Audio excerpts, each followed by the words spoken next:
what else is there to discuss? Arsenal secured second place today. Yeah, comfortably Declan as well. Rice, man. Hey, this guy's ball striking. What a shot, bro. This guy's...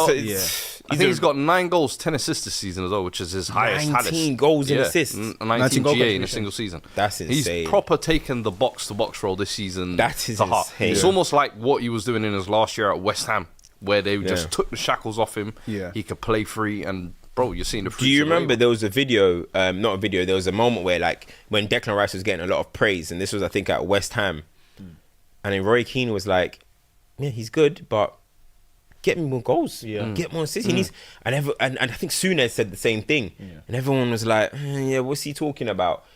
But then Declan Rice like, yeah, no, he's right. I respect their opinion. Boom. And it's happened. And he's made a conscious effort almost with the set pieces, with the taking of more long range shots, if you like. And bro, it's coming off. What did you reckon the combination of him and Zubimendi, who's pretty much been confirmed? What do you reckon that's going to look like next season?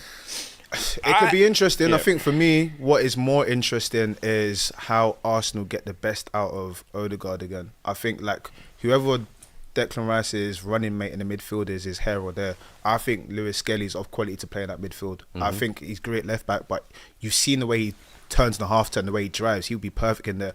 For me, it's whoever their creative outlet is. If it is Odegaard, he needs to be back at his best, or who is the backup to help him, because that's where they've lacked this year. I don't think they've lacked in terms of the men and the defensive side.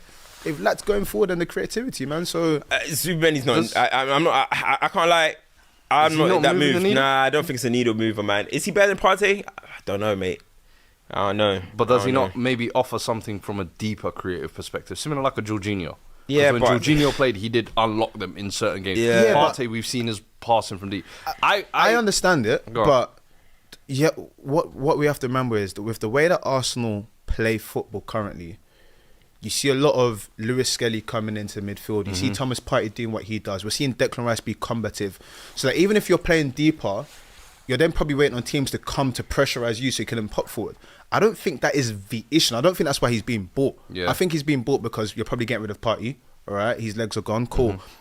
But I still think that to see the best of Arsenal, to see them go back to where they want to be, you need more attacking threat, whether that is a striker, whether that is more creative output from that sort of position. And listen, Odegaard's not a bad player. We've not seen the best of him. But how do you... Maybe getting Zubimendi helps unlock him a bit more. I don't know. But I think that is the area. Someone that comes on for him... necessity, you're saying, basically. Yeah. The attacking area should be more... It's nice, I think they will probably try and address that, but I think sometimes it can be overlooked as well. I think someone like a Partey has been huge this season, in my opinion, one of their best players. When you lose someone like that, I think you have to replace it with someone with a big profile as well. And Zubimendi, bro, he's linked with Liverpool last year, let's be honest, rejected them. Now he's going to come here. I'm expecting him to almost be like the base setter of their build-up play, and I'm expecting their build-up to be a lot better. What I would say though, I think he's all right. I'm not. I'll wait to be surprised, but I think he's just an okay player. When they bought Moreno, it was kind of like, okay, interesting, and now we've seen him deployed as a striker for whatever reason. He's the Sociedad midfield now. So like Odegaard.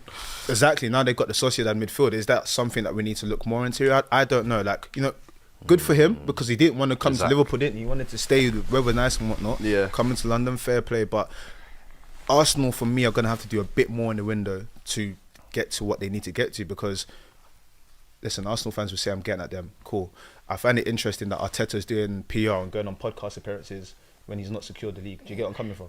Like, you have a job to do next year. We're watching you. Your fans are watching you. Like, next year, what's the minimum expectations? They need to win something. Even Arsenal fans, actually, if you are... let us know comments. Arsenal need to win something. What are your minimum expectations, A, for the summer, and then B, what are your minimum expectations for, like, this time next year? Is it league title? Is it Champions League semi? Like, if you could put in a little blurb in the comments, I'm just looking at the comments now. Has to be win the Premier League. Yeah. Has to be win the Premier League. No second place, no... Win the Premier League. Like, Champions League, listen, luck of the draw, how it falls, anything can happen, it can take anything. It is what it is, you know what I mean? Magical things happen in Champions League. You never know how it could be against your team. Look what happened. Declan Rice banged 2 free kicks from nowhere, you're out, right? So that can happen, but Arsenal got to win the Premier League next season. That's the bread and bar. They've been there. That's the competition they've been closest to. They got to the semi-finals this year. But last year they didn't get that close. This year they got to the semi-final, so it's their first time getting this far. Mate, they've been second 3 seasons in a row. They are ready to win. They have to win the league. That, like, if any Arsenal fan argues that, then I don't know. What do you think? It's got to be the bare minimum in my opinion. I think even if like come Christmas they're outside top 2, I think Arteta could be in trouble in my opinion, especially from the fan base. In my opinion, I think he's probably going to be backed like he's never been backed this summer. They're going to throw the full budget at the attack. I think they're going to try and bring in at least 2 attackers, which I think is the bare minimum that the fans will probably accept as a decent window. But then after that as well, it's got to be like start off strong in the Champions League, similar like you did this year, and then be leading, I almost feel like, in the league title as well. Like, I don't think they'll be too fussed about style of play. I think over the past maybe 18 months or so, Arsenal fans have gotten adapted to, hey, sometimes get through in life. You know what I mean? Yeah, sometimes and so life. I think in that way, he's actually kind of good.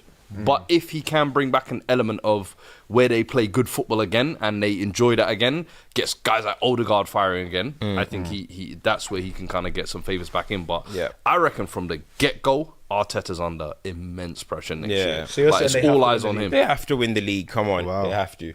They have to. Like, I don't see if that's. I don't think that's a minimum. I don't think about who's the sporting director they brought in? Berta. Bro, this is your first window. Yeah. Don't let it be your last one. 200 mil on João Felix and Thomas Lemar. Berta.